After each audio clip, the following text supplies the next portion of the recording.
Hello friends. चलिए आज की क्लास शुरू करते हैं। आज हम लोग 29 अगस्त का पूरा करंट अफेयर्स देखेंगे। जो जो भी घटनाएं घटित हुई हैं आज की वो सारी देखेंगे। ठीक है, ये सारी हेडिंग्स हैं, एक बार आप देख लो, आपको आइडिया लग जाएगा किस किस टॉपिक पे आज बात होने वाली है। हम सीधा इन हेडिंग्स के डिटेल विश्लेषण पे चलेंगे। जैसे पहली हेडिंग है आपकी क्या, फ्रांस सरकारी स्कूलों में बच्चों के अबाया पहनने पर रोक लगाएगा। तो हम पहली हेडिंग पे चलते हैं। क्या होता है अबाया और क्यों रोक लगाएगा, इस पे बात होगी। तो ध्यान रखो, अबाया एक मुस्लिम महिलाओं का पहनावा होता है। देखते हैं क्या है। 4 सितंबर से ये जो कानून है ये फ्रांस लागू कर देगा, 4 सितंबर। इसके पहले फ्रांस ने पब्लिक प्लेसेस पे बुर्का पहनने पे भी एक बैन लगाया हुआ था। तो 4 सितंबर को स्कूल बस शुरू होते ही नया नियम ये लागू कर दिया जाएगा। अबाया क्या होता है वो देख लीजिए। मुस्लिम महिलाओं द्वारा पहना जाने वाला एक ढीला ढाला पूरी लंबाई का वस्त्र होता है ये। देश के जो शिक्षा मंत्री हैं ग्रेवियल अटाल, देखो सबसे बड़ी चीज़ होती है ना, जब आप डेली करंट अफेयर्स देखते हो तो आपको सुविधा ये मिल जाती, ना सिर्फ ये पता चलता है कि फ्रांस के राष्ट्रपति कौन है। अगर फ्रांस के ऐसे तो सबको पता है इमानुअल मैक्रोन, सपोज करो कोई चेंज हो गए और फिर आप साल भर का करंट जब एक दिन या 10 दिन पहले पढ़ने बैठते हो ना तो केवल राष्ट्रपति के नाम से चौंकते हो। जब आप डेली पढ़ते हो तो ना सिर्फ आपको राष्ट्रपति का नाम पता होता है, आपको वहाँ के मंत्री का भी नाम पता होता है। ये अंतर हो जाता है। तो देश के शिक्षा मंत्री हैं ग्रेवियल अटाल, इन्होंने क्या कहा कि धर्मनिरपेक्षता का मतलब क्या है कि स्कूल के माध्यम से खुद को मुक्त करने की आज़ादी। इन्होंने सिंपल सी बात बोली कि जो अबाया है, जो पहनावा है, वो एक धार्मिक संकेत है, इसलिए स्कूलों में इसको क्या है, प्रतिबंधित किया गया। फ्रांस में सरकारी स्कूलों और सरकारी भवनों में धार्मिक चिन्ह सख्त वर्जित हैं। देखो फ्रांस पहला वो देश था जिसको राज्य को धर्म से पृथक किया गया था। चर्च जो थे, पादरी थे ना, तो फ्रांस में जो क्रांति हुई थी, राज्य को, राज्य मतलब गवर्नमेंट, उसको धर्म से एकदम पूर्णतः पृथक किया गया था। तो यहाँ पे भी है कि स्कूल और जो सरकारी भवन हैं वहाँ पे धार्मिक चिन्ह सख्त वर्जित हैं, लेकिन ये प्रतिबंध अब लगा रहे हैं लोग। 2004 से सरकारी स्कूलों में हेड स्कार्फ जो पहनते थे, पहनने पर प्रतिबंध लगा दिया गया था। 2010 में फ्रांस ने सार्वजनिक स्थानों पर पूरा चेहरा ढकने पर नकाब पहनना गैर कानूनी बना दिया गया था। ठीक है, जो भी पूरा चेहरा ढकने वाला नकाब होता है ना, वो भी पहनना क्या इन्होंने गैर कानूनी बना दिया था। इससे फ्रांस की जो 50 लाख की मुस्लिम आबादी है फ्रांस में, ये ध्यान रखो, अभी फ्रांस में कुछ दंगे भी हुए थे, आप लोगों को याद हो, तो जो मुस्लिम आबादी है वो समुदाय क्या है, क्रोधित हो गया था। क्योंकि इन लोगों को लगा कि ये आप हमारे धार्मिक प्रतीकों पे, चिन्हों पे ये हमला कर रहे हो, तो इससे देश की जो सेकुलरिज्म छवि है उसको भी नुकसान पहुंच रहा है। अगले उस पर चलते हैं। एनटी रामा राव, इन पर क्या हुआ, स्मारक सिक्का किसने, राष्ट्रपति द्रौपदी मुर्मू ने जारी किया है। अब चूंकि साउथ में जो भी सबसे इंपॉर्टेंट हो गया है, जो जूनियर असिस्टेंट का आपका एग्जाम हुआ, उसने बता दिया कि साउथ के पुरस्कार, वो भी ऐसे पुरस्कार नहीं कि उस स्टेट का रत्न पूछ लिया जाए, साहित्यिक पुरस्कार स्टेट के और भी कोई पुरस्कार वो भी पूछ लेते हैं। वो क्यों पूछते हैं, रैंडमली नहीं पूछते, वो कहीं ना कहीं न्यूज में रहते हैं। साउथ के व्यक्ति विशेष भी इंपॉर्टेंट हैं, तो व्यक्ति विशेषों से भी आपके क्वेश्चंस पूछे जाते हैं, तो उन सारी चीज़ों को समझिए। राष्ट्रपति द्रौपदी मुर्मू ने 28 अगस्त 2023 को राष्ट्रपति भवन का जो सांस्कृतिक केंद्र है उसमें एनटी रामाराव के शताब्दी वर्ष पर सिक्का जारी किया। दैट मीन्स इनका शताब्दी वर्ष था, 100 साल हो चुके थे। एनटी रामाराव कौन थे, सीएम रहे हैं, काफ़ी लंबे समय तक आंध्र प्रदेश के मुख्यमंत्री रहे हैं, 4 या 5 पंचवर्षीय तक। जो जूनियर एनटीआर का नाम सुना होगा आप लोगों ने, साउथ की मूवी देखते होगे, तो ये उनके पौत्र हैं। जूनियर एनटीआर कौन है, इनके दादा थे वो, एनटी रामाराव। मीडिया द्वारा इन्हें विश्वविख्यात नट सार्वभौमा, अभिनय का सार्वभौमिक रूप से प्रसिद्ध सितारा के रूप में संदर्भित किया गया था। किसके द्वारा, मीडिया द्वारा। तो ये बहुत बड़े हीरो थे, सबसे बड़ी चीज़ है ना, जो एनटीआर थे वो बहुत बड़े हीरो थे। हीरो बन के ये फिर सीधा राजनीति में आए थे और राजनीति में भी इन्होंने बहुत ज़्यादा नाम कमाया था। आगे चलते हैं। अगला जो है, देखो यहाँ पे मैंने विषय भी दे रखा है कि किस विषय से संबंधित एक करंट है आपका। अंतरिक्ष और आईटी क्षेत्र से है कि इसरो ने चंद्रमा की सतह का तापमान परिवर्तन ग्राफ जारी किया। पहले लोग ये मानते थे कि चंद्रमा की सतह पे तापमान ना बहुत ठंडा है, और साउथ ध्रुव तो ये माना जाता है यहाँ पे प्रकाश ज़्यादा रहता नहीं, जैसे केवल एक दिन प्रकाश रहता है। चंद्रमा का एक दिन होता है 14 दिन के बराबर, पृथ्वी के 14 दिन के बराबर रहता है। तो यहाँ पर केवल एक दिन का प्रकाश रहता है, बाकी दिन यहाँ पर प्रकाश नहीं रहता है, ऐसा माना जाता है। और ये भी माना जाता है कि -100 डिग्री सेल्सियस से नीचे तापमान बना रहता है लगातार। लेकिन अब जो चेक किया गया, इस टाइम दिन चल रहा है वहाँ पे, तो ये चेक हुआ है कि -10 तक टेम्परेचर जाता है, -10 से 60 डिग्री सेल्सियस तक। मतलब तापांतर अगर देखो, अंतर वो होता है, इसमें से ये घटाओ तो 70 डिग्री सेल्सियस तक का तापांतर हो जाता है। अब ये किसने किया?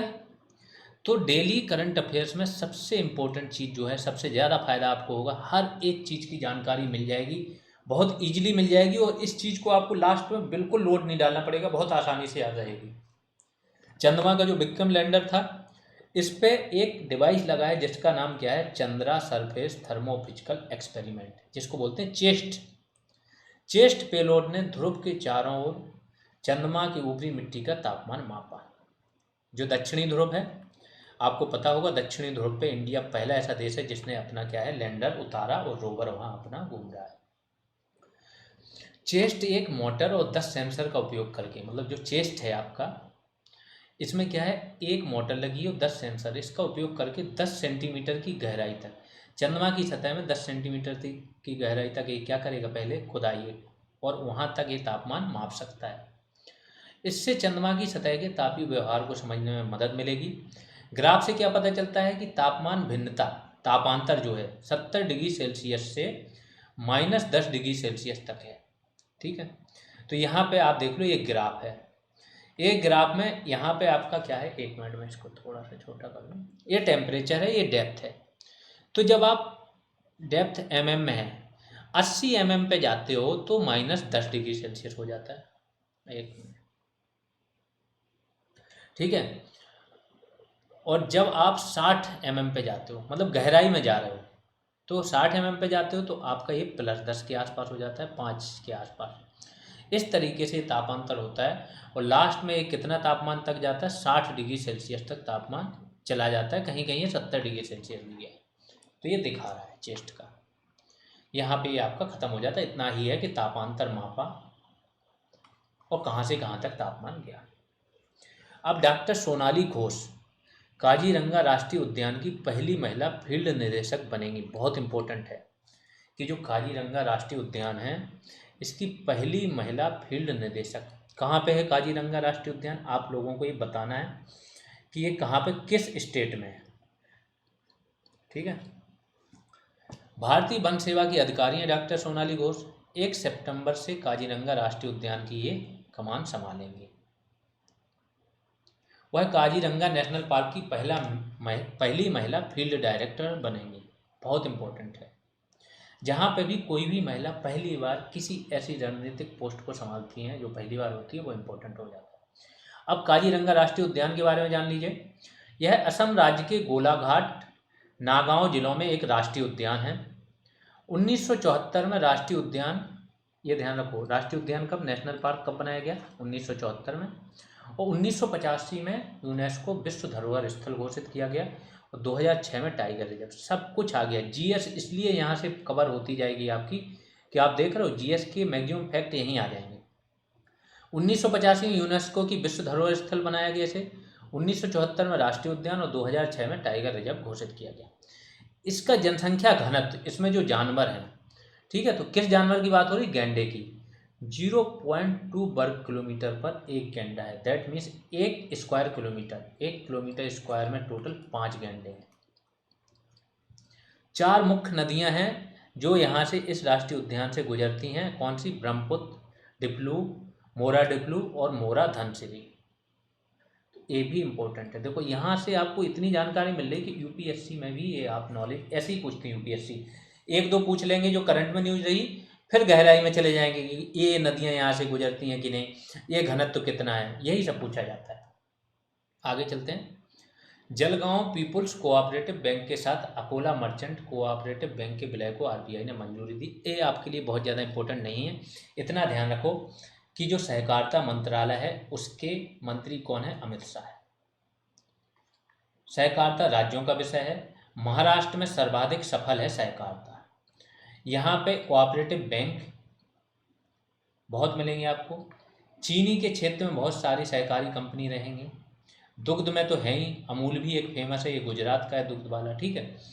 तो ये सारी चीज़ों में सहकारिता महाराष्ट्र में अच्छी खासी चलती है। तो महाराष्ट्र के ही बैंक थे कौन से, जलगांव पीपुल्स कोऑपरेटिव बैंक और अकोला मर्चेंट कोऑपरेटिव बैंक। इसके विलय को किसने, आरबीआई ने मंजूरी दी। तो आपको एक चीज़ समझ में आ गया कि कोऑपरेटिव बैंक्स जो हैं वो आपके काम तो करते हैं स्टेट गवर्नमेंट के अंडर में, स्टेट गवर्नमेंट का जो कानून होता है उसके अंडर में काम करते हैं, लेकिन इनका जो फाइनल विनियमन है वो आरबीआई ही करता है, आरबीआई के निर्देशों के अनुरूप ही चलना पड़ता है।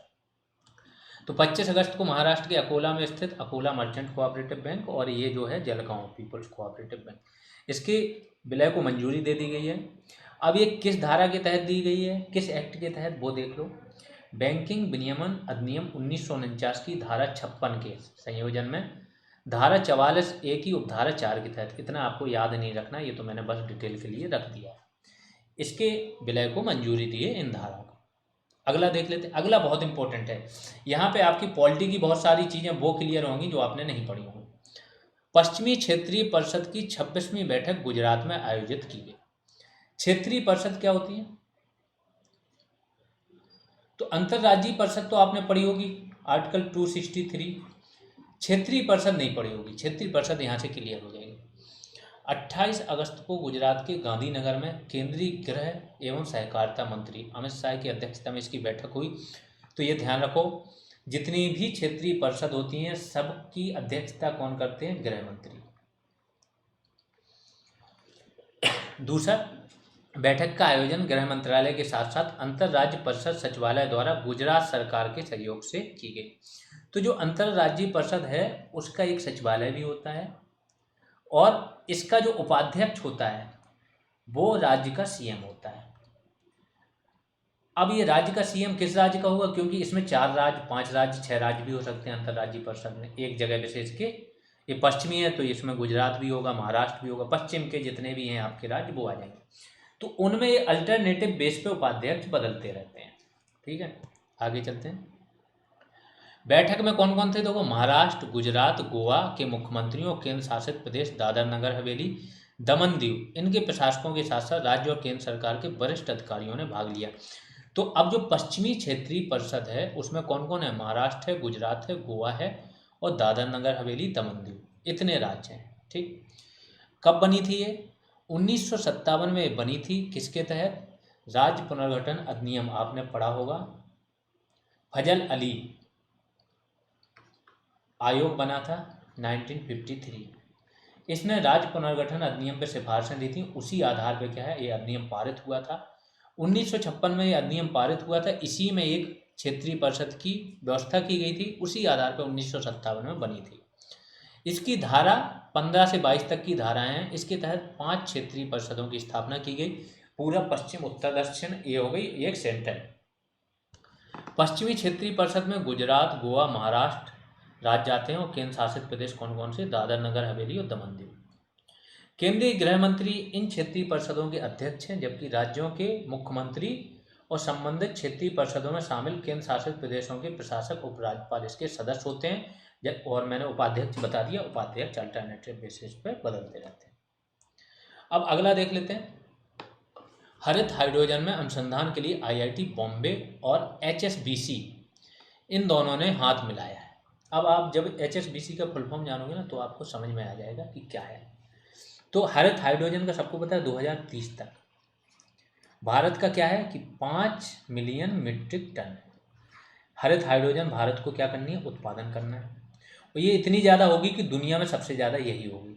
और हाइड्रोजन को भविष्य का फ्यूल बोला जाता है। जब H2O जलता है, हाइड्रोजन क्या, H2 ऑक्सीजन की उपस्थिति में जलेगा तो ये क्या बनेगा, तो H2O 2H2 plus O2 2H2O बन जाएगा। तो जल वाष्प निकलती है जब ये जलता है, तो कोई भी पॉल्यूशन नहीं निकलता है। इसका जब आप दहन मान देखोगे वो इतना ज़्यादा होता है, 160 के आसपास होता है। पेट्रोल डीजल 70-80 होते हैं, इससे कई गुना ज़्यादा। रॉकेट ईंधन, रॉकेट में जो भेजा जाता है ना उसमें इसका यूज किया जाता है, तो बहुत ज़्यादा ऊर्जा भी मिलती है इससे। तो भारतीय प्रौद्योगिकी संस्थान आईआईटी बॉम्बे ने हरित हाइड्रोजन उत्पादन को बढ़ावा देने के लिए हांगकांग और SCO, Shanghai banking corporation, HSBC की बात हो रही, के साथ सहयोग किया। तो ये पूरा नाम क्या है बैंक का, हांगकांग और शंघाई बैंकिंग कॉरपोरेशन इसके साथ सहयोग किया। इस साझेदारी का मुख्य उद्देश्य क्या है? हरित हाइड्रोजन की दक्षता, लागत प्रभावशीलता और मापनीयता में क्रांति लाना और इसे एक रणनीतिक वैकल्पिक ईंधन बनाना। तो सबसे बड़ी चीज़ है इसके, जब तक रेट ना घटें, टेक्नोलॉजी ऐसी ना हो कि कम प्रयास में ज़्यादा बन जाए, तब तक आम लोगों को ये क्या है, आसानी से उपलब्ध नहीं होगी। इसी के लिए प्रयास हो रहा है। यह साझेदारी सरकार के राष्ट्रीय हरित हाइड्रोजन मिशन का समर्थन करेगी। राष्ट्रीय हरित हाइड्रोजन मिशन क्या है? इसके अनुसार भारत का लक्ष्य 2030 तक प्रति वर्ष कम से कम 5 MMT हरित हाइड्रोजन उत्पादन क्षमता विकसित करना है। आगे चलते हैं, खेल के बारे में देखते हैं। HS प्रणय हैं, इन्होंने क्या किया? कोपेनहेगन में बैडमिंटन BWF विश्व चैंपियनशिप में कांस्य पदक जीता। बैडमिंटन वर्ल्ड फेडरेशन, इसकी विश्व चैंपियनशिप हुई थी। अभी आपने कल क्या पढ़ा था? कल आपने पढ़ा था कि जो एथलेटिक्स की विश्व चैंपियनशिप है, नीरज चोपड़ा ने गोल्ड जीता, वो भी चल रही थी, और बैडमिंटन की भी विश्व चैंपियनशिप चल रही है। भारतीय शटलर हैं, बैडमिंटन खिलाड़ी को शटलर बोला जाता है, HS प्रणय। इन्होंने बैडमिंटन वर्ल्ड फेडरेशन विश्व चैंपियनशिप में कांस्य पदक जीता, इंपॉर्टेंट है। कुल लाबुत बिटेड साल ने सेमीफाइनल में HS प्रणय को, क्योंकि सेमीफाइनल में हराया, इससे हरा दिया। 21-18, 13-21 और 14-21 से हराया। अगर सेमीफाइनल में जीत जाते तो इनका एक पदक या तो सिल्वर और या गोल्ड, ये पक्का हो जाता। लेकिन इसमें जब हार गए तो 2 सेमीफाइनल जो हारते हैं उनके बीच में एक मुकाबला होता है, वहाँ से कांस्य पदक डिसाइड होता है। प्रणय ने क्या किया? वर्ल्ड नंबर 2 और डिफेंडिंग चैंपियन, मतलब पिछले बार के ये चैंपियन थे, विक्टर एक्सेल्सन, इस विश्व चैंपियनशिप में इनको हराकर ये सेमीफाइनल में पहुंचे थे। तो बहुत बड़े खिलाड़ी हैं HS प्रणय, इनको ध्यान रखना। यह विश्व चैंपियनशिप में भारत का 14वां पदक है। एक और है कि NC यंग, इन्होंने कैरोलिना मारिन को याद रखना, ये वही खिलाड़ी हैं जिन्होंने PV सिंधु को कई बार हराया है। PV सिंधु जब रजत पदक जीती थी ओलंपिक में, तब ये स्वर्ण पदक जीती थी। कैरोलिना मारिन को हराकर दक्षिण कोरिया की पहली महिला एकल विश्व चैंपियन बनी है। आगे चलते हैं। केरल वासियों ने 29 अगस्त 2023 को थिरुओणम मनाया। बहुत इंपॉर्टेंट है, क्योंकि त्यौहार जो भी कहीं से करंट में रहा है वहाँ से क्वेश्चंस आजकल बन रहे हैं, तो आपको हर एक चीज़ पता होनी चाहिए। ये तो नॉर्मल इन्फॉर्मेशन के लिए, इसमें रटना है ही नहीं आपको, आप तो पढ़ते रहो। और क्या करना है, आप केवल मेन जो पॉइंट है, जो आपने पर डे का करंट पढ़ा, एक नोट बनाइए। नोट कम से कम 200 से 250 पेज का, 250 पेज का। इसमें क्या करो, पर डे एक डेट डालो, जैसे आज 29 अगस्त का है, 29 अगस्त डालो। अब जो आपने करंट है तो पहले हेडिंग डाल दो, फर्स्ट हेडिंग कि ओणम, थिरुओणम डाल दो, केवल हेडिंग होनी चाहिए थिरुओणम, और ब्रैकेट में कहा केरल। अब यहाँ आप समझ जाओगे कि ये त्यौहार है और केरल में मनाया जाता है। बाकी इसके बारे में डिटेल कि यह राज्य के सबसे बड़े सांस्कृतिक त्यौहार ओणम का 10वां और सबसे शुद्ध दिन है। तो जो इनका सांस्कृतिक त्यौहार होता है ना ओणम, उसी के दिन को, 10वें दिन को क्या बोला जाता है? थिरुओणम। तो यहाँ से आप समझ जाओगे कि ओणम की बात हो रही है। ओणम का 10वां दिन सबसे पवित्र त्यौहार है राज्य का। ओणम केरल का फसल उत्सव है। तो आगे लिख लेना है आपको, क्या है? फसल उत्सव, एक ही लाइन में आ जाएगा ये। तो अब आपको पता होगा, क्वेश्चन ऐसे ही पूछे जाते हैं कि ये कब मनाया जाता है? फसल के टाइम पे। यह समृद्धि, धर्मनिरपेक्षता और सद्भाव का प्रतीक है। केरलवासी पौराणिक राजा महाबली, जो पुराणों में राजा महाबली की बात हुई है, इनकी यात्रा का स्वागत करते हुए ये त्यौहार मनाते हैं। तो आपको ब्रैकेट में डालना है राजा महाबली की यात्रा के स्वागत में। बस आपका ये करंट हो गया तैयार, इतने में ख़त्म। ऐसे करके 1 से 1.5 पेज में आपका एक दिन का करंट आ जाया करेगा। अपनी भाषा में लिख लिया करो, और इसको 7 दिन में, आफ्टर 7 डेज इसको क्या करो? रिवाइज करो। जब आप ऐसे करते चलेंगे, आपको जो होते हैं ना साल भर की, कुछ भी पढ़ने की जरूरत नहीं होगी, सारा इस करंट अफेयर्स में आ जाएगा। अब देखते हैं, राष्ट्रीय खेल दिवस 29 अगस्त को मनाया जाता है। दैट मीन्स आज राष्ट्रीय खेल दिवस था। क्यों मनाया जाता है? मेजर ध्यानचंद का नाम सुना होगा, दद्दा बोलते थे इनको, ठीक है। झांसी इनकी कर्मभूमि रही है। दद्दा क्या करते थे? एक डंडा, उस टाइम हॉकी ऐसे नहीं होती थी, एक डंडा होता था, डंडे से एक नंगे पैर, पैरों में चप्पल नहीं, और 10-10 30-30 गोल मार देते थे। 30 गोल एक दिन में मार देते थे एक खेल में। इतने खतरनाक खिलाड़ी हुआ करते थे। ठीक है, यही तो बोला जाता है कि सचिन तेंदुलकर को जब भारत रत्न मिला तो ये बोला गया कि पहले इनको मिलना चाहिए था, ये बहुत महान खिलाड़ी थे उस समय उस परिस्थितियों में। हिटलर ने इनको बोला था, इनको ऑफर दिया था कि आप हमारे यहाँ आके हमारी नागरिकता ले लो, यहाँ से खेलो, क्योंकि उसी टाइम तक हॉकी में हमेशा भारत स्वर्ण जीतता था। यह हॉकी खिलाड़ी मेजर ध्यानचंद की जयंती के उपलक्ष्य में 29 अगस्त को मनाया जाता है। 29 अगस्त को हॉकी खिलाड़ियों ओलंपिक में 3 बार स्वर्ण पदक विजेता मेजर ध्यानचंद की जयंती होती है। मेजर ध्यानचंद ने 1928, 1932 और 1936 में ओलंपिक में स्वर्ण पदक जीते। राष्ट्रीय खेल दिवस 29 अगस्त को ही है, ये तो पता है, जो 2019 का था। इस पर सरकार ने फिट इंडिया मूवमेंट भी शुरू किया था। तो बहुत इंपॉर्टेंट है, सारी चीज़ें ध्यान रखिए। इसरो 2 सितंबर को आदित्य L1 मिशन लॉन्च करेगा। अब इस मिशन के बारे में जानकारी आपको ज़्यादा चाहिए, इसलिए मैंने ज़्यादा चीज़ें ऐड कर दी हैं। इसरो का आदित्य L1 सूर्य का अध्ययन करने वाली पहली अंतरिक्ष आधारित वेधशाला होगी। आदित्य L1 जो मैंने बोला, जैसे सूर्य होता है ना, तो सूर्य के 5 ऐसे पॉइंट होते हैं, लैग्रांजे बिंदु जिसे बोलते हैं। एक इधर होता है, एक उधर होता है, एक इधर होता है, एक इधर होता है, एक इधर होता है, जहाँ पे ग्रेविटेशनल बैलेंस ऐसा होता है कि बिना सूर्य ग्रहण के प्रभाव के आप लगातार सूर्य को देख सकते हो। और जब सूर्य ग्रहण होता है तो केवल सूर्य की किरीट, कोरोना जिसे बोलते हैं, वो ही दिखाई देती है, और उस टाइम पे आपकी एक्स रेज बहुत ज़्यादा छोड़ी जाती है। तो ये सब का अध्ययन कर पाओगे। आगे देखते हैं इसमें। इसे आंध्र प्रदेश के श्रीहरिकोटा अंतरिक्ष स्टेशन से लॉन्च किया जाएगा। अधिकतर जितने भी मिशन हैं श्रीहरिकोटा से ही लॉन्च होते हैं, जो लंबी दूरी वाले होते हैं। ठीक है, इसरो आदित्य L1 मिशन के लिए किसका यूज करेगा? PSLV C57। ये ध्यान रखो, PSLV जो होते हैं ना आपके, वो होते हैं polar satellite, polar satellite launch vehicle. Polar मैं बता देता हूँ और आपको GSLV भी बता देता हूँ, जियो सिंक्रोनस। पृथ्वी ऐसे है तो जब ऐसे चक्कर लगते हैं उत्तरी ध्रुव से दक्षिणी ध्रुव, तो ये कहलाते हैं PSLV। ये कक्षाएं छोटी होती हैं, दैट मीन्स कम ऊंचाई पे होती हैं, 250 किलोमीटर से स्टार्ट हो जाती हैं, 800-2000 तक मैक्सिमम जाती हैं। इसमें जो होते हैं वो होते हैं अर्थ सेंसर, रिमोट सेंसिंग वाले जो होते हैं सैटेलाइट, वो होते हैं। दूसरी होती है जियो सिंक्रोनस सैटेलाइट, ये वाली। ये कक्षाएं आपकी 36,000 किलोमीटर और उससे ऊपर भी जाती हैं। इसमें आपका GSLV यूज होता है, ज़्यादा दूरी तय करनी होती है, मतलब शुरू तो हो जाती है कम ऊंचाई से ही, 500-400 से ही हो जाती है, लेकिन बहुत ऊंचाई हाइट तक जाती हैं। तो ये हो गई GSLV। इतना अभी ध्यान रखो, बाकी कभी डिटेल में बताएं। यह उपग्रह को सूर्य पृथ्वी प्रणाली के लैग्रांजे बिंदु L1 के चारों ओर एक प्रभामंडल कक्षा में स्थापित करेगा, जो पृथ्वी से लगभग 1.5 million, that means 15 lakh kilometre दूर है। लैग्रांजे बिंदु तक पहुंचने में इसे लगभग 4 महीने लगने की उम्मीद है, 4 महीने लगेंगे। बहुत इंपॉर्टेंट है हर एक चीज़। L1 बिंदु के, इसलिए इसका नाम आदित्य L1 है। एक L2 पे अमेरिका ने अपना ये ऑलरेडी छोड़ चुका है। ठीक है, अमेरिका जो है ना वो ऑलरेडी छोड़ चुका है अपना वो। L1 बिंदु के चारों एक प्रभामंडल कक्षा के फायदे हैं, क्योंकि उपग्रह ग्रहण जैसी अन्य खगोलीय घटनाओं के हस्तक्षेप के बिना, मतलब जो ग्रहण होता है, सूर्य ग्रहण या चंद्र ग्रहण, सौर गतिविधियों का निरीक्षण कर सकता है।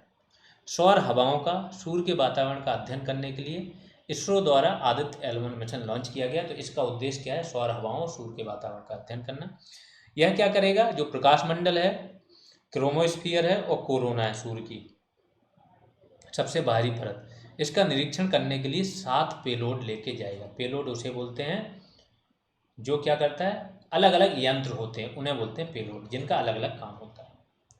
मध्य प्रदेश सरकार ने क्या किया? लाडली बहना योजना में महिलाओं को वित्तीय सहायता 1,000 रुपये से बढ़ाकर 1,250 रुपये कर दी।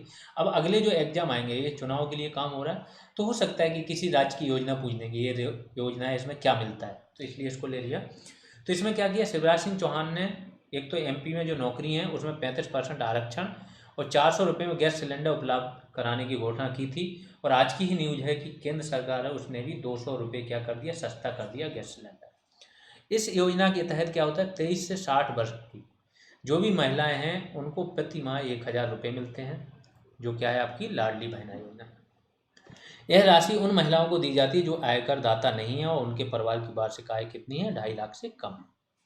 आगे चलते हैं। महाराष्ट्र सरकार ने जर्मनी, ये बहुत इंपॉर्टेंट हो सकता है क्योंकि ये पहली बार ऐसा हुआ, जर्मनी की एक पेशेवर फुटबॉल लीग इसके साथ समझौता ज्ञापन पर हस्ताक्षर किए। वो भी किस लिए कि जो इनके 10th 12th के बच्चे हैं उनको सिखाने के लिए। महाराष्ट्र सरकार ने जर्मनी की पेशेवर एसोसिएशन फुटबॉल लीग, जिसको बुंडेस लीगा, इसका नाम सुना होगा आप लोगों ने, इसके साथ एक एमओयू साइन किया है। इसमें क्या होगा, एमओयू का उद्देश्य 14 वर्ष से कम उम्र, और भी कम उम्र की बात हो रही है, खिलाड़ियों के लिए एक फुटबॉल टीम बनाना है। जर्मनी की बुंडेसलीगा फुटबॉल लीग अपने समृद्ध इतिहास, रोमांचक फुटबॉल अनुभव के लिए प्रसिद्ध है। इसकी स्थापना कब हुई थी, 1963 में, और यूरोप की ये अग्रणी फुटबॉल लीग है। आखिरी करंट है आज का, ऑस इंडेक्स का 5वां संस्करण 22 से 25 अगस्त को सिडनी में आयोजित किया जाएगा। ऑस इंडेक्स नाम से समझ गया, ऑस से क्या हो गया, ऑस्ट्रेलिया, इससे इंडिया, इससे डिफेंस एक्सरसाइज। तो भारतीय नौसेना, रॉयल ऑस्ट्रेलियन नेवी, इसने सिडनी में ऑसिंडेक्स के 5वें संस्करण में भाग लिया। तो कहाँ, सिडनी में हुआ था। अगला इंपॉर्टेंट है जिस पर क्वेश्चन आते हैं कि भारत की ओर से कौन कौन से जहाज़ों ने भाग लिया, आईएनएस सह्याद्री और आईएनएस कोलकाता। सह्याद्री की पहाड़ियाँ हैं आपकी पश्चिम में, यहाँ पे सह्याद्री की पहाड़ियाँ, तो आईएनएस सह्याद्री, और इधर है आईएनएस कोलकाता। इन दोनों ने इस अभ्यास में भाग लिया। चलिए, आज के करंट अफेयर्स आपके समाप्त होते हैं। डेली एक वीडियो आएगा, हो सकता है थोड़ा टाइम इधर उधर लेट हो जाए, लेकिन डेली एक वीडियो पड़ेगा। आपको बता दिया कि नोट कैसे बनाने, नोट करते चलो, और अगर आपको चीज़ें लगनी सही है, प्रॉपर है, तो जो भी आपके आसपास के करीबी हैं आप उनको शेयर करते रहो, लाइक सब्सक्राइब भी करते रहो। जिसको भी RO का बैच ज्वाइन करना है, RO का बैच चल रहा है, आप उसको ज्वाइन कर सकते हो। ठीक है, ऐप है, ऐप की लिंक आपके कमेंट सेक्शन में रहती है। अभी के लिए इतना ही, धन्यवाद।